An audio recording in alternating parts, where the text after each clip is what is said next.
Welcome back. I'm Rick Sanchez. Abby Boudreau is going to be staying with us here. But after watching that report, you can't help but feel for those Marines with breast cancer. And imagine how difficult that must be for them just to tell their stories. Their case seems pretty convincing that it was, in fact, contaminated drinking water at Camp Lejeune that may have caused this condition for them. Major General Carl Jensen is the commanding general of the Marine Corps Installations East. He's good enough to join us now from Washington. Major, thank you for being with us, sir. Thank you. Good to be here. Let me ask you what, as you probably heard me just allude to, most Americans watching us right now are probably thinking. These men allege that they're not being taken care of by the Corps. What is your response to them?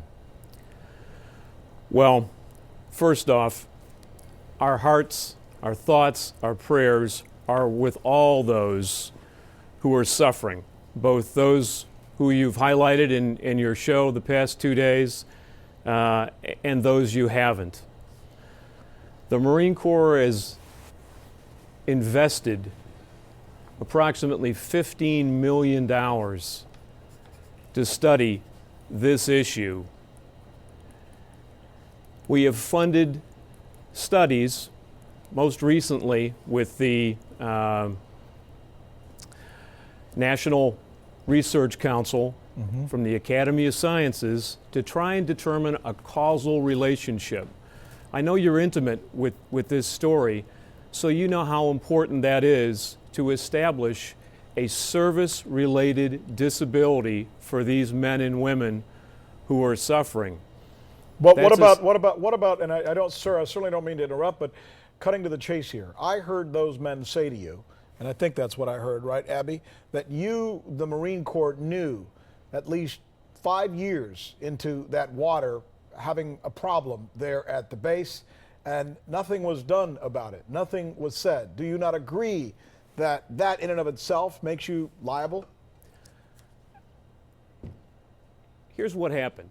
That water was tested, retested.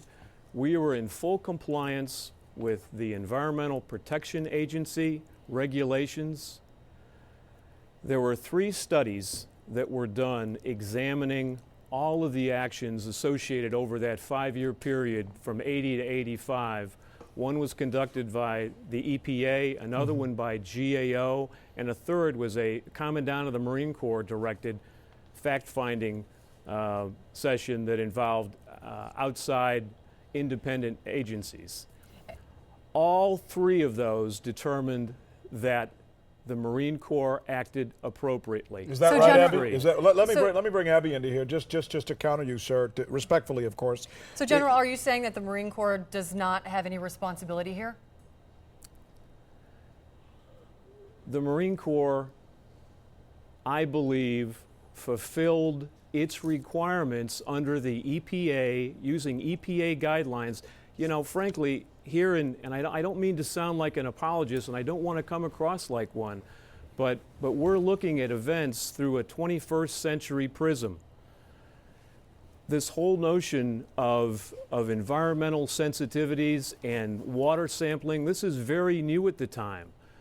And But General, yes. Just with all due respect, I mean, at that time you knew that it was, of course, dangerous to spill toxic chemicals into the ground at that point. You can't possibly say that just because the EPA didn't have a standard that you didn't know that it was wrong at that point. We weren't dumping toxic chemicals into the ground. Really? Degreasers and things like that, and we do know that that is a fact. We were properly disposing of them. We even talked to a Marine who we interviewed who said that they were dumping that stuff into the ground because that's what they were told to do at that time, even though it didn't feel right. At what time, ma'am?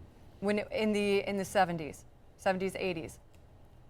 Beyond all of these details, I think what people want to know the most is, what do you have to say to these Marines right now who are out there, who some of them, you know, have a year left to live? What can the Corps do for them? I understand completely. We think, because of the critical nature of complying with the statutory requirement that the Veterans Administration has to prove a service-related disability. That's the nexus we need to go after.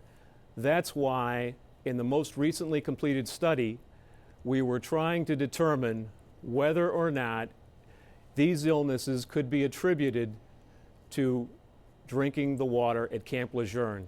When do you think, can you give us a timetable? When do you think you will have an answer, a definitive answer for what these men say they are convinced, because of the fact that there were now 27 of them there and they've all contracted the very same situation, some of which are soon to die, according to their doctors? When will you have an answer for them? Because they're going to start to feel like they're being pushed aside.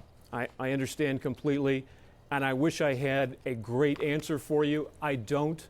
The fact of the matter is, when science permits us to do so, these patriots are looking for closure on this.